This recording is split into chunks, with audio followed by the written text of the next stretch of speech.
Welcome to the Action Playbook. I'm Jason Fox. And I'm Coach Robin. And we are helping leaders take action in life and business. It's recording. You're recording. Okay. You're recording. So, welcome to this almost beautiful spring day. Only 8 days to go until spring. Isn't that amazing?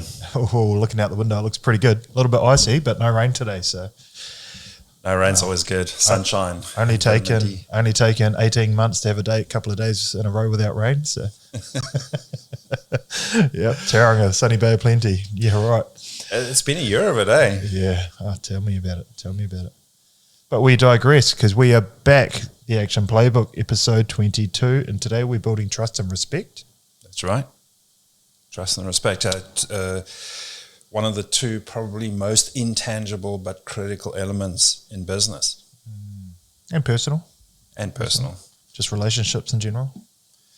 100%. I mean, again, what we're going to discuss today, like a lot of things we've discussed, is applicable in life and business and, in sales. So today is no different. It's all about the people. So where do we start today, Robin? What have you got in store? Yeah, thanks, Jason. Yeah, I think one of the things is this intangibility of trust and respect, right? People talk about, we need to trust each other.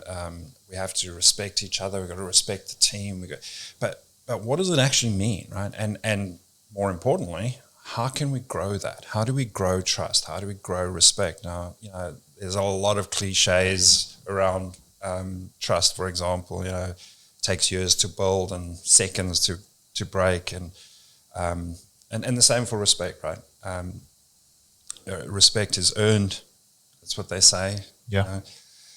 So what I want to do today is to demystify trust and respect, but also then give a model on how to build that in a very, very simple way. Sure. Okay. So this is a model I came across probably about a year ago. It's called the ARC model, and ARC is A-R-C, A for affinity, R for reality, and C for communication. Okay. So in the context of a personal relationship with your partner, affinity is love, right? But in the business context, affinity is care. It's caring for each other. So just picture this as a triangle, and at the top you've got affinity, and then you've got reality on the bottom left, and then communication on the bottom right. So just imagine that triangle in your mind as we talk, right? Sure. So then you've got the communication. Now we know communication is the bedrock of all relationships, right? So it's no surprise that communication is going to be one of the three critical elements when looking to build trust and respect. But then you've got the reality, and that reality is actually a shared reality. And the difference between a reality and a shared reality is if I said to you, Jason, you must go move your car.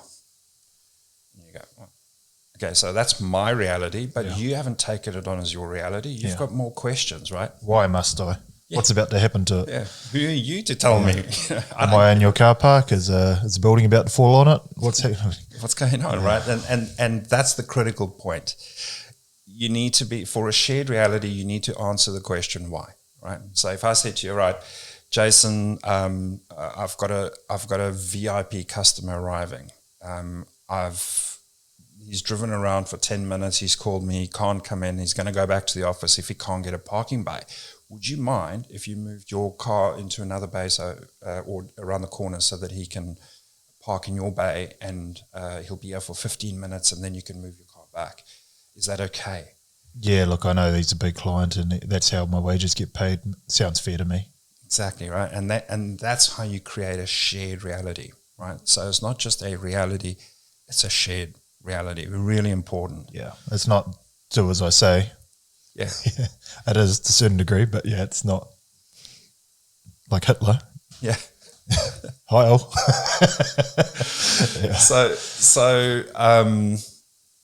the last one is the communication. Okay. And I mean, we can talk about communication all day long, but when you start looking into how people communicate, what we typically find, for example, with DISC, is that there are 4 types of or styles of communication, and we all have a bit of all of them, but we also have ones that are dominant. Yeah. And so there's this idea of the golden rule in life is, do unto others as you will have them do unto you. But the platinum rule for communication is communicate. Go on, do you know this? Go for it. No, it's to treat people how they want to be treated, not how you want to be treated. 100%. That's the platinum rule, and this is an art that seems to have been lost. I don't think it's ever been taught, because that is the household saying: treat people how you want to be treated. So we're programmed to do that. And I love being yelled at and bitten and whatever. I don't, but or maybe I don't know. But that's some people's reality. Yeah, and some other people are like, don't even speak to me. I don't want to hear from you. Yeah, and we're seeing that in the websites and stuff that we're building. People apply online, but they don't want to pick up the phone because they solely want everything to be done online. Yeah, so you can't ring them. So you got to understand where people fit. Exactly. And then there's other people that, they just want, do you have it in stock? Yes or no? Or can we do this today? I want to sign. Where do I sign? Right. Yeah. And you get other people that are more gregarious and other people that want more information. And I need to think on it for a week, all that sort of stuff. Yeah. Yeah. So those are the 3 elements. So again, it's affinity, reality, communication. That forms a triangle. So imagine that as a triangle, and inside the triangle, so the area of the triangle is trust and respect. Okay. So imagine for a moment, I'm driving behind you in the traffic, and then boom, I knock into the back of you. Again. Fortunately, you haven't done that, Robin, but yes, I could see this being a reality. And you jump out of the car, it's your baby, and I've just driven into the back of your car. Now you're jumping out, right? You're angry, right? So first question, right? Do we have a shared reality at that point? No. Are you mad? What the hell are you doing? No. and so the communication is along the same lines, right? I mean, that is how you're going to communicate. You fucking idiot. Why don't you look where you're going? Right. So how much affinity do you have for me right now? None. Absolutely none, right? 0. It's gone. Yeah. So communication has diminished. Yeah. Your affinity for me is almost non-existent, and we don't have a shared reality. We only have your view, which was you were sitting at the lights, and I just drove straight into the back of you without looking. And my view is going to be noise at you. No sound, thought, or anything. Just a whole lot of noise. So let's say I managed to calm you down to a point where you will let me have a say. I'd probably be okay with it. Yeah. Okay. So just before I go into that, so the trust and respect that you have for me is tiny, right? It's the area inside of the triangle. So but now I get an opportunity to explain to you what happened, right? And I say to you, Jason, I'm so sorry. My wife is pregnant. She's in labor. We're rushing to the hospital. She went into a contraction. She asked me for my hand, and as I turned to give her my hand, boom, I knocked into effective. I knock into the back of you, right? And now because I've had the opportunity to communicate with you, explain my situation, you probably go, oh shit, I didn't realize that you had your pregnant wife in labor in the back and you're rushing off to hospital, and that's what happened, right? So through me being able to communicate that with you, I've already increased the triangle, right? Now, the beautiful thing is this is a magic triangle. So when you pull one, they all grow. Oh, I like that. So when you when you pull on that communication and you can grow the communication or make the communication more effective, then so does the shared reality, because now through my communicating with you, you have a better understanding of my side of it, right? So now we have that shared reality, not just your side and my side, but now we're both on the same page. And then affinity grows. And you go, geez, okay, I was pretty rough on this guy. You know what? I'm going to, his car's smashed up. He can't drive. I'm going to pop the pregnant wife in the back of my car, and I'm going to drive him to hospital, right? And that's how just those three elements, the communication, the affinity that eventually grows, and the shared reality, the triangle grows. And inside of that, the trust and respect, to the point where you're happy to put my wife in the back of your car and take her to hospital. Simple example, but that is effectively how the ARC model works. Yep, gotcha. So how are we going to apply this in business? Because obviously day to day, I'm a leader in my business. I need to talk to my staff. I want something done. Obviously, you talked about it earlier, about leaving the car. As a leader, it's important that I speak to my staff like this continually, not once. So what's some methods or how do I need to be processing this so that I can become that person if I'm not that today? Yeah. So probably the hardest one to force or to push is affinity, right? So if you focus on the shared reality and the communication, that is the key to unlocking trust and respect. Don't be a leader who just says, do this, do that, because I told you. But through effective communication, go into the detail as to why that is important. Yeah. And you get a far better buy-in when people understand why we're doing this. Yeah. So I don't think we have touched below the line and above the line behaviors, but this is kind of where it all stems from, doesn't it? Because a lot of leaders are below the line rather than above the line. So that little shift of understanding of where they sit could get them to obviously the affinity place, do you feel? 100%.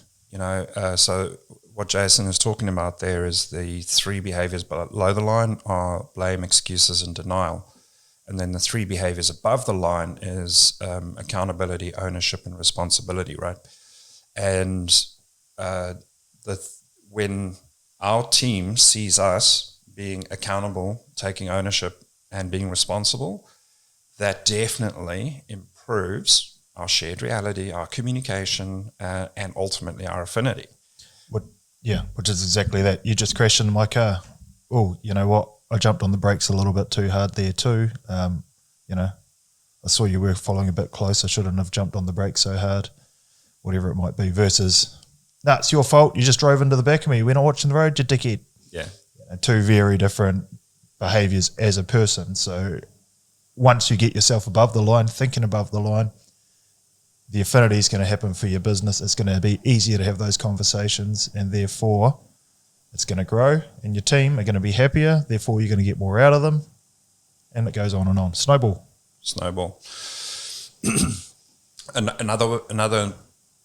People love stories, right? Oh, I do. I'll get comfortable. Storytelling is so important. I'm going to tell you a story quick. Stories with Robin. Let's go. And it fits into what we're talking about in more ways than one. So when I had my business, I presented our new vision, mission, and values in a town hall meeting to my, I don't know, at that point it was probably 80 or 90 staff. And all I got back was a bunch of blank faces. Crickets in the background. That's it. And chip, chip. And so I realized that I needed to do something different. It was really important that everyone buys into our vision, mission, and values. But nobody was like activating on it. And so I think on a subconscious level, I probably understood that the trust and respect wasn't quite there yet. They weren't ready to buy that. So I changed tack. And what I did was I organized what I called lunch with the boss, which is a horrible term actually, because I don't like the word boss, but it was lunch with the boss. And so I would take groups of 5 of the staff and I'd take them into the boardroom, and it would be catered. So the whole boardroom turned into a big dining room table. Sure.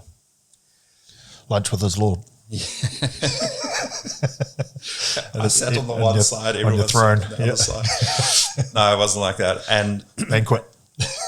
and so I was like, shit, I'm going to be with these people for like 2 hours. Well, what are we going to do for 2 hours? Because if I do the mission, vision, and values, it's, that's like half an hour, right? What I'm going to do for the other 1.5 hours. So I started off, I came up with this sort of agenda, and I started off with the icebreaker, a very simple one. People started engaging. I was like, cool, all right, people are in. Then I said, look, I want you to know where the story behind how this company started. And so I told them that story. Right? And you could see people were like sitting up and they were starting to listen to the story. Then I gave them all an opportunity to tell their story, and the most amazing stories came out, man. People that came up from dysfunctional families, people who grew up living on the streets, people that had amazing sports achievements, and everyone in the room was hearing it for the first time as well, not just me. And what happened, unbeknownst to me, was unintentional, but what happened is that through that communication and the storytelling, that affinity, that's the communication, we're creating a shared reality for my story about how the company was formed and the history of it, that they were a part of, and hearing their stories. So that communication, the shared reality and the affinity just grew so intensely that I think it was one of the watershed moments in the development of that business.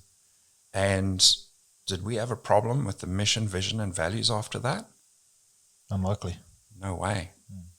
Yeah. And it was amazing to see. And it was an incredible journey. Even now, I still get a little bit emotional thinking about that. Sure. Yeah. Real come to Jesus moment for your business, eh? Well, Not to come to Jesus, it's a bad thing, I suppose, but yeah. It's just amazing what you learn when you take a bit of time to actually get to know people, And I guess that's the ARC model right there. Yeah. It's take time to get to know people. Leading with compassion. Yeah. And tell your story. Everyone's got a great story, I promise you. Tell your story. People love it and they'll buy into it. Yeah. So tell your story, but listen to others. Your story is not more important than the person you're speaking to. Yeah. And take action. That's a wrap.